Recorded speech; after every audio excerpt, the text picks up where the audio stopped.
What's going on, everybody? Hope everybody's having an amazing day. Thank you again for tuning in to another video.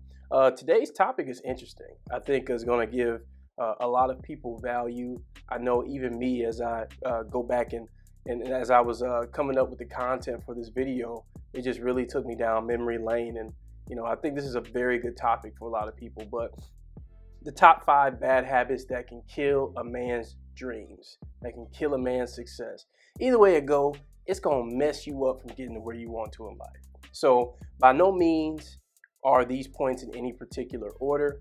If you see me looking down, your boy has notes. I don't have a fancy projector or anything, and I ain't freestyling off the dome like I'm on, Funk Flex or something like that. So the first thing I want to start off by saying is that one thing that I've learned in life, and as I'm continuing to learn, is that whatever is worthwhile in life, it's going to be hard.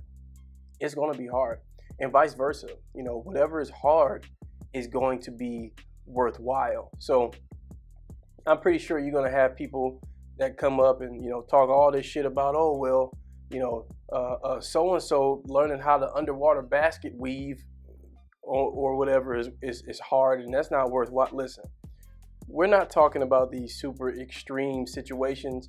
We're talking about practical life shit. We're talking about if you're a young guy, let's just say you're in high school, getting ready to graduate high school. Let's just call you 18. From the age of 18 all the way up to pretty much 35, and this is well known in the manosphere. These are the years where you're on your grind. Specifically 18 to 30, you're figuring out where you belong. You're figuring out your morals, your philosophy on life. You're trying to understand how it is you want to build your life, the kind of life that you want. And then by the time you get up to your 30s, 30 to 35 going forward, you should pretty much be cemented in the version of yourself that you're trying to build. Because for men, our peak comes after the age of 35. So whatever it is that you want in life, whether that's to be a very successful business owner, whatever, you want to make it in the sports industry, music industry, entertainment industry, whatever it is, the message first and foremost, before we go into any points, is that it's going to be hard. But yet it's worthwhile because it's going to help you get to the version of yourself that you want. This is something that I have to tell myself all the time, because when life really happens, especially when you get older, and let's just say you move out of your parents' house or whatever, and you're just really out there facing life every single day, you're truly going to understand how good you had it when you were back at home living with your folks. I'm telling you, life is going to bend you over and tap that ass. I'm dead ass serious. So the first thing is, yes, whatever it is that you want in life, it's going to be hard. The second thing that I want to say is that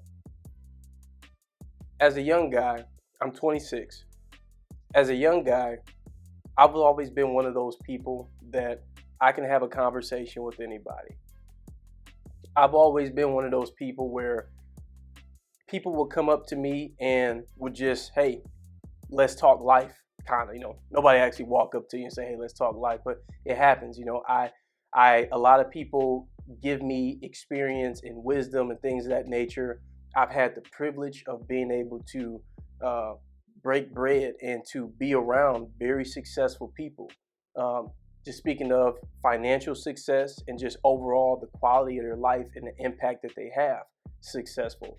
And one thing you understand is that everybody has their own philosophy on life, yet it's always centered around something regarding your health and fitness, something regarding around your financial well-being, something regarding around the relationships that you love, and something regarding around just the overall quality and fulfillment of your life. Usually, most people who have lives that I'm trying to build such life as, their philosophy pretty much hits those 4 pillars. So that's a trend that I've seen. I watch a lot of documentaries, I read a lot of biographies, and it just seems like that's the common denominators. So with that being said, there's 100 different ways that you, me, this guy over here, that guy over there, there's 100 different ways that we can all live our lives. And everybody has something to say about how you should live your life. What helped me and what has helped me is understanding that you have to pick the philosophies that work good for you. So I take a little bit of your perspective of life, I take a little bit of his perspective of life, and then I come up with my own perspective. And then I move accordingly until I need to make adjustments, and then we should all be giving back. I give back. Hey, this is what worked for me. Maybe you can get some value from this. So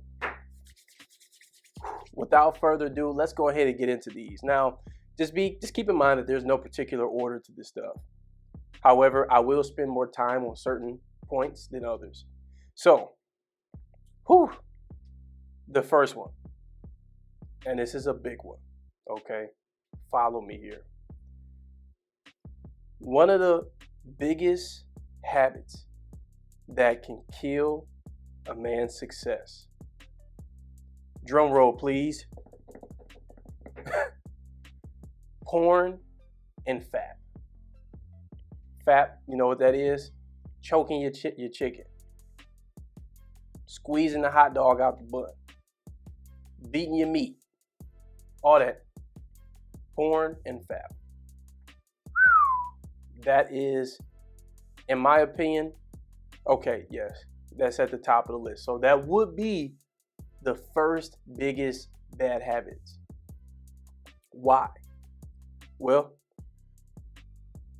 frequently ejaculating, let's just call it for what it is. It makes you weaker.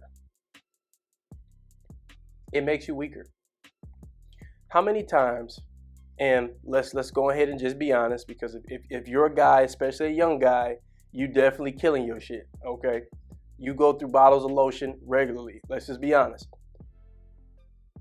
You know that when you masturbate and you ejaculate, you become physically weaker because you're releasing proteins and other chemicals that your body uses to function on. As I was researching the effects of masturbation, one of the most profound understandings came to me. It's the fact that our bodies as men prioritizes making sure we have enough sperm for reproduction over any of the other processes that needs to take place in our bodies. So before you pump more, blood and whatever to these organs and this organ and this over here, your body's first priority is making sure you got enough sperm for reproduction. So if you killing that shit, and I mean you just yanking at that motherfucker, and you're masturbating and you're doing it multiple times a day, you're seriously killing your natural growth. That could be, muscle growth. That can be, when you beating your shit and you ejaculate, you get cloudy. You become lethargic. You get fatigued. You lose motivation. So that's our sexual energy, because it actually does give you energy. When you got, and I hate to just be so graphic here, but I have to speak in terms I know how to understand. And that's simple. But when you go a while without masturbating, and let's just say your balls are full, okay? Let's say your balls are full. Stay with me, all right? You go a while without masturbating, and let's just say your balls are full. Do you feel more energetic? Do you feel more aggressive? Do you feel more focused? Do you feel more driven? Do you feel more clear? And yes, let's just say you may have a level of anxiety because you're like, man, I'm horny, okay? Or do you feel the opposite of those things? Do you feel, lethargic? Do you have a hard time concentrating? Are you experiencing strength loss? when you have when you have a lot of when it's been a while since you ejaculated? Most guys are gonna say, yeah, it's the first one. When I don't ejaculate for a while, I feel powerful. It's like taking one of those limitless pills where you can do anything.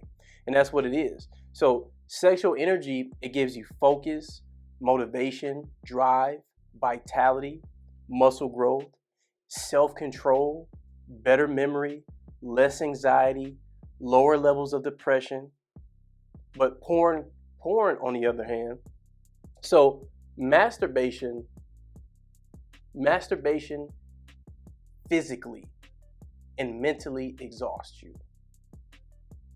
Porn mentally exhausts you.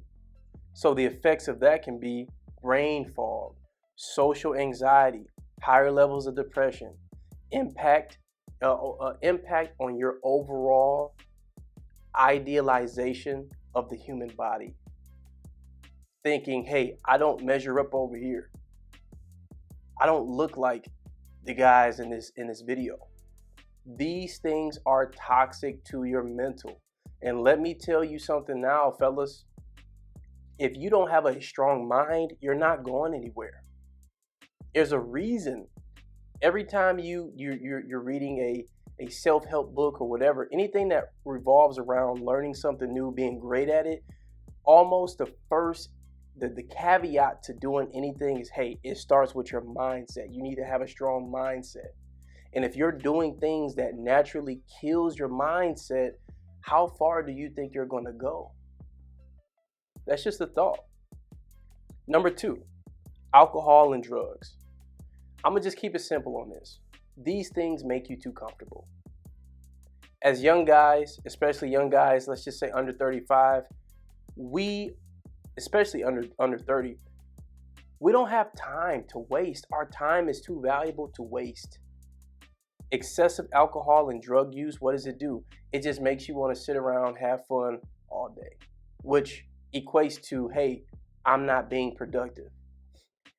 I'm not, when the last time you had something to drink or whatever, you did drugs and you're like, hey, I want to study. I want to read. I want to learn a new skill. I want to improve on this hobby. I want to build this business. No, that stuff doesn't make you think that way. It makes you just want to sit here, watch a movie, play some video games, kick back with some bitches or something. It just makes you want to have a good time. So if your time is valuable, specifically from this age to this age, shouldn't your time be spent using it to the greatest extent possible? Now, listen, I'm not saying don't drink alcohol. I'm not saying don't do drugs. A lot of people, for example, marijuana is technically considered a drug because of how it's made. There's people who can smoke and can fucking build a software, and there's people who can smoke and all they want to do is go to sleep. Everybody is different. For the most part, though, a general rule of thumb is to keep these things at a minimum. Keep them at a minimum. You can do whatever the hell you want to do with your life. But if you're a person that's about self-improvement, being the best version of yourself, which you should be because that opens you up to have the greatest, possibilities and options in life, you need to make sure all distractions are at a minimum. Leaving it there. The third thing, okay?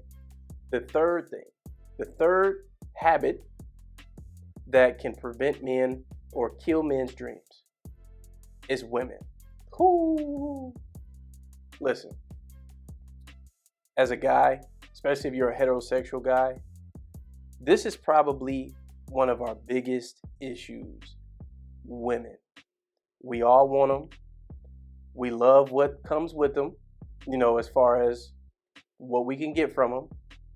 We're attracted to them. It's a big reason why a lot of guys are addicted to porn. Plenty of data on that. Women should never be our focus as men. Self-improvement, becoming as valuable as possible, should be our utmost priority every day we wake up, every night we go to sleep.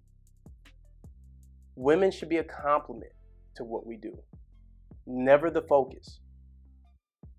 Never. But the issue that happens is,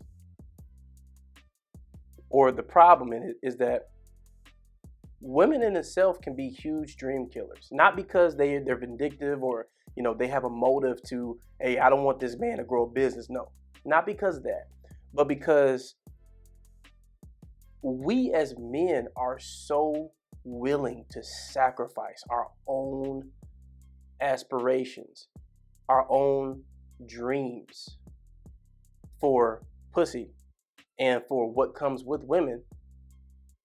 That in itself knock you all off the ballpark. That'll knock you all off the ballpark.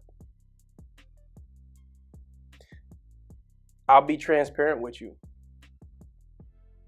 When I was in my early 20s, I put a lot of time into women and trying to build relationships and have a family. And it almost destroyed me on a mental level, physical level, definitely on a financial level. I put too much emphasis, too much importance on women because I didn't have anybody there. I didn't have a dad at home saying, hey, son, focus on your passions, on building yourself, getting your body right, getting your money together, getting your hobbies and ambitions together, experiences, your social skills, networking. I didn't have that. The people that I was around, especially in my community, place a big importance on the baddest hoes.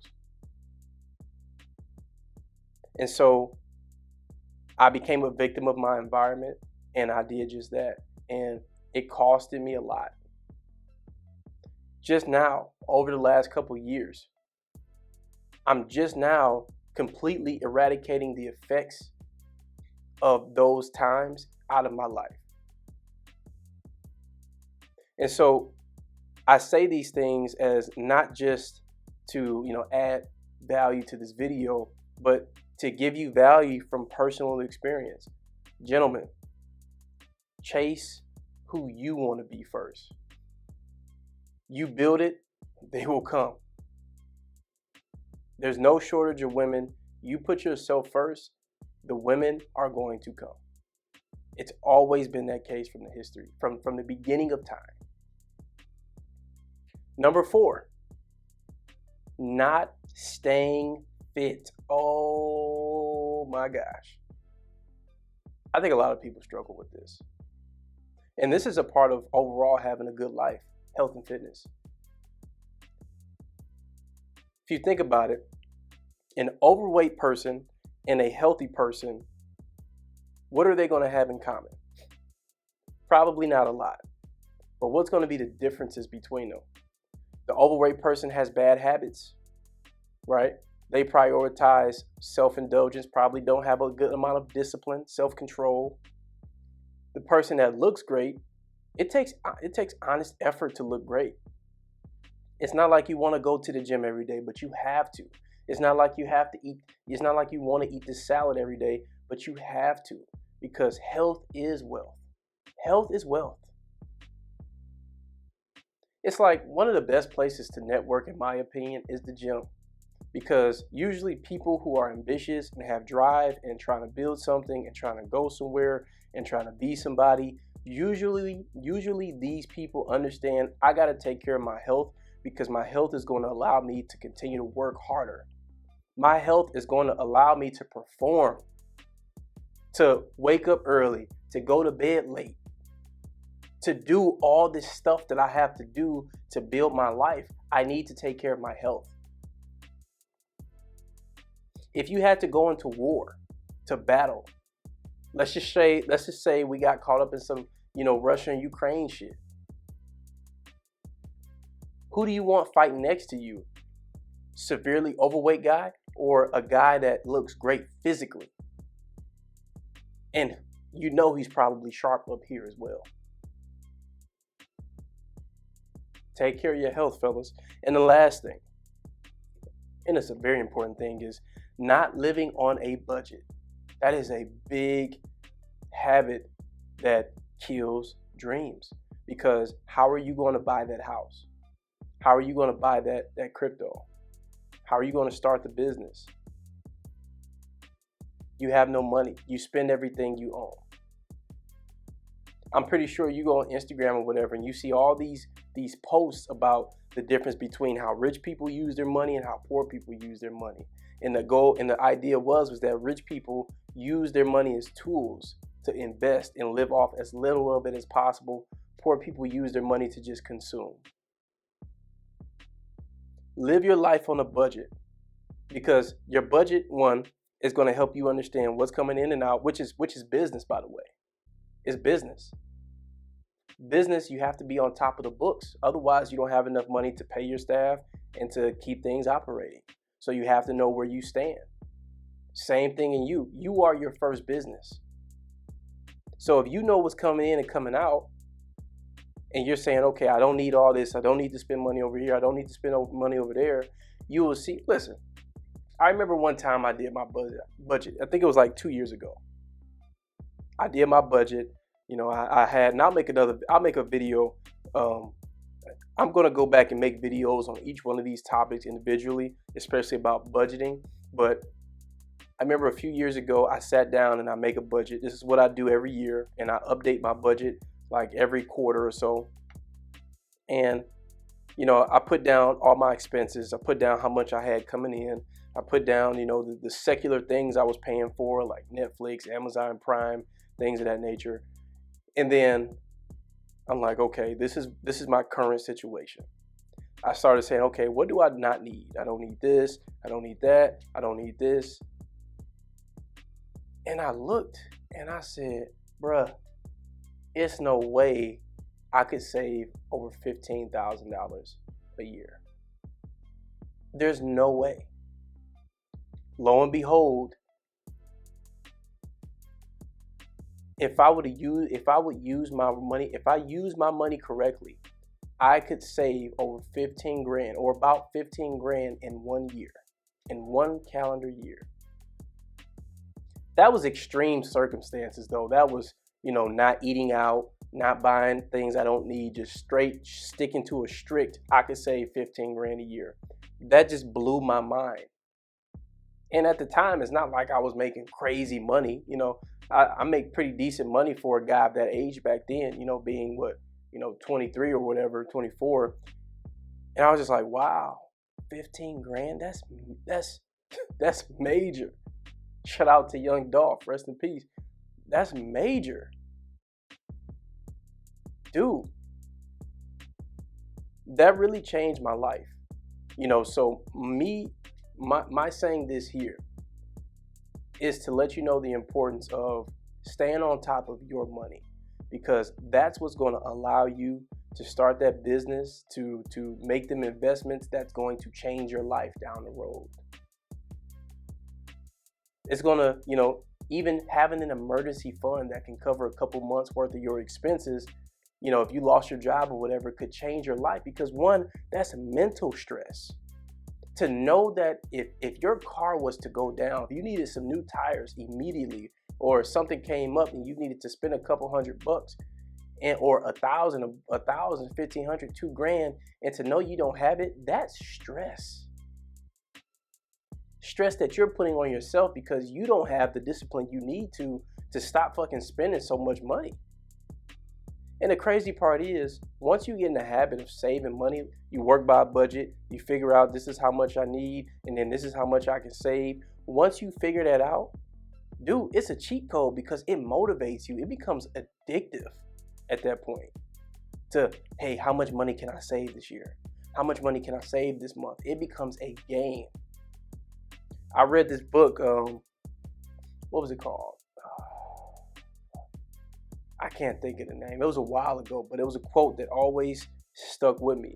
It talked about being a good steward of the roles that we have. It was The Richest Man in Babylon by Napoleon Hill. It was talking about, in order to grow, get to the next level, you have to be a good steward of the responsibilities you have now. So in order to get better responsibilities and better benefits, You have to be able to handle what you have now, which means your current lifestyle. Handle your money, being able to save money, even if you're only able to save like 50 bucks right now, 50 bucks, a paycheck or whatever. That's a start because you're doing the best you can. And naturally, life is going to help you. The thing is about life, and this shit is really mind blowing. And I don't want this video to run too long, but this is my last point. The thing about life is that the only things we have control over is our attitude and the effort we put forth in life every single day. We have no control over the results. We have no control over what actually happens to our life. Only our attitudes and the effort we put forth do we have control over. I don't know about you, but just hearing that takes so much stress off your shoulders because you have no control over how wealthy you are, how healthy you look. But the more you fill up those cups of those areas, hey, I'm gonna have a good attitude about this. Hey, I'm gonna do the best that I can. You're doing what you need to show the universe, hey, this man deserves this. And oftentimes what you get out of it ends up being better than what you originally wanted in the first place. It's crazy. Mind blowing. Drop the mic on that one. Anyway, that's the video for today. The 5 habits that can kill a man's success. Let me know what you guys think about this. I know I ran on a rant a little bit, but I hope that something I said could give you some type of value in your life and you can use it to help you on your journey. So as always, can't wait for the next time. Do me a favor though, please like and comment and subscribe to this video. It does help me to get a little attraction, a little attention in the YouTube algorithm. So I will greatly appreciate that. That shit is completely free. So take care, enjoy the rest of your day, and stay up. I'll see you soon.